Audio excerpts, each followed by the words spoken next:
Well, like I'll literally, if everything's delayed on your stream, I haven't been looking because it's so delayed. But if I peek over, like I saw you put your hands on your face, I'd be like, oh my god, like she's bored, she's tired. No. I just do my own thing. It's not in response to you. I know. I'm just saying I do that though with everybody. So I'll think these things, and I'll be looking at the body language and like.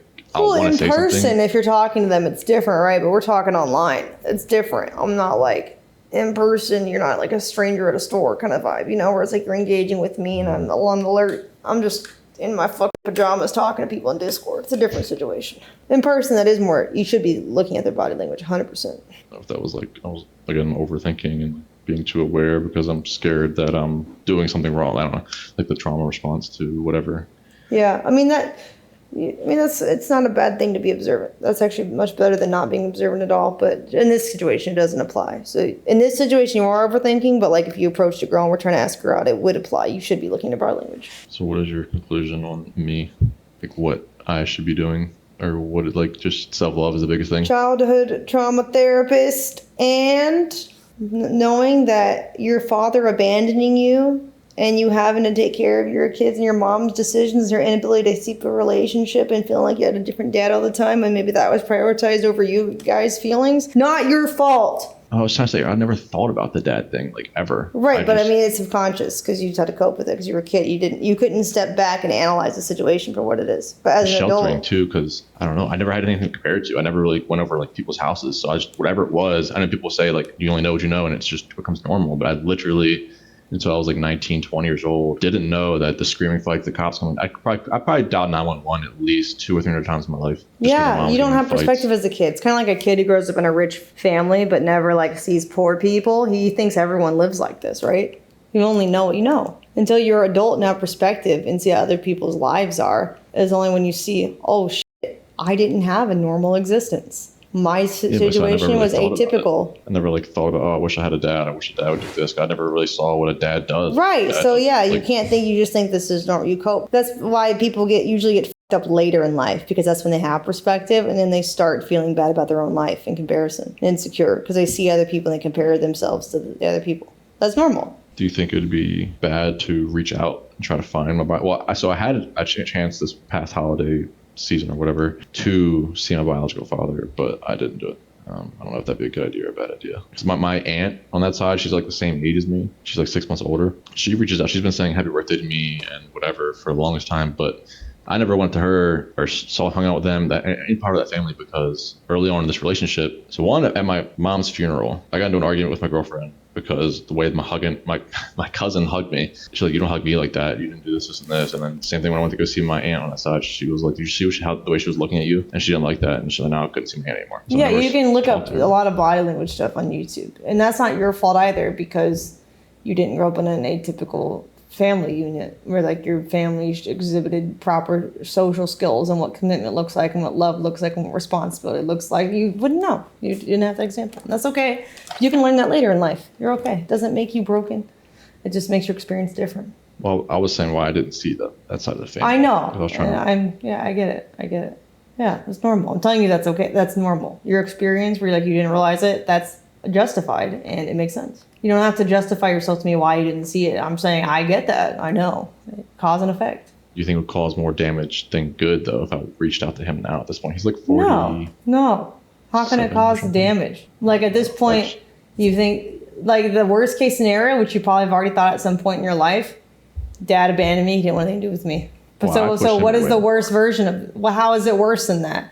It's either a confirmation, you're able to let it go and still realize it's not your fault, or maybe he does and you get some healing. The last 2 times I saw him, I pushed him away. That's sad. Well, then, yeah, he probably would love to hear from you. But he's also, I don't know if he's clean now. He was also addicted to pills. It's worth a try. Because if he is, great. If he's not, well, then you're not losing anything because you didn't have in your life already. Same thing as approaching girls, you know? You got to stop thinking like your world's going to change. It's not. Nothing changes. It's the same. Just your mindset is up. But if you can realize, oh, my mindset is making me irrational, you can let it go. It's also a little different now that I'm older too, because before, not only just my girlfriend getting jealous of my cousins and aunt, but if I, for some reason, God forbid, reached out to my grandparents on that side or my biological father and my grandmother and that whole side of things, it's like, well, they didn't do shit for you your whole life, and now you want to reach out to them. What did they do for you? Why do you want to talk to them now? They weren't there, this and this, and that causes all this turmoil. But now, well, that situation is not your fault either. She's probably projecting from whatever fucking family life she had too, and her bitterness and her resentments. That's not on you. That sounds like a coping response for someone who has their own shit going on. I enjoyed this. I definitely needed someone to talk to. I've been thinking about coming here every so often. I mean, I've been here since like 9 o'clock waiting, but I never really knew.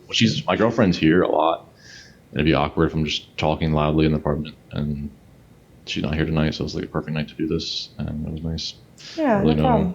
And if your girlfriend's like, why'd you reject them? Just tell her like, I realize like, myself, to tell her this, she'll understand immediately if you do this, I guarantee. She'll be like, I realize that a lot of my confidence issues and reluctance to trust people and accept compliments comes from me feeling like I wasn't deserving of love because my father left when I was very young, and then my mom died. And I had to fulfill, the parent role and never really got to grow up. And so I wanted to reconnect with my family to resolve some of those feelings so I can have a more fulfilled life. Like, that's all you, like, if you say it or if you express it to her kind of in that way, she'll be like, damn, okay. Because that'll cut through her own issue. And that might even make her think about her own family life, too. And then, obviously, if she doesn't respond that way, then it's just like, fuck it anyway. Yeah, just do it anyway. And just be like, well, she can't understand because her situation's different, right? Maybe her situation is keeping her from understanding. But if she's able to understand, that kind of wording would get to her. Another way, do it. But just try to communicate with her if you receive more pushback. Don't judge her for her pushback. Just try to explain your side of it. And not everyone's always going to explain your side. And that usually stems from their experience in life being different. And that's okay. But at least you can try to communicate. And what if, I don't know, because I get a lot of like, I don't know what to tell you kind of thing, like from her. I don't know what to tell you, or just tell her you don't have to tell me anything. Just being here is enough. If you tell her that, she'll be like, "Aw, I'm a Rizzler. It's fine. Just use my words. You'll be fine." All right, thank you. Yeah, no problem. All right, have a good night. Bye. I can't rizz up a guy very well, but I can rizz up a woman if she's not batshit insane. Like, I know what to say to make women be like, "Aw," because it's just what I would want to hear. It's kind of like guys. They can tell you what guys want to hear. Be like, just tell me you think his dick is great and he fucks like a god.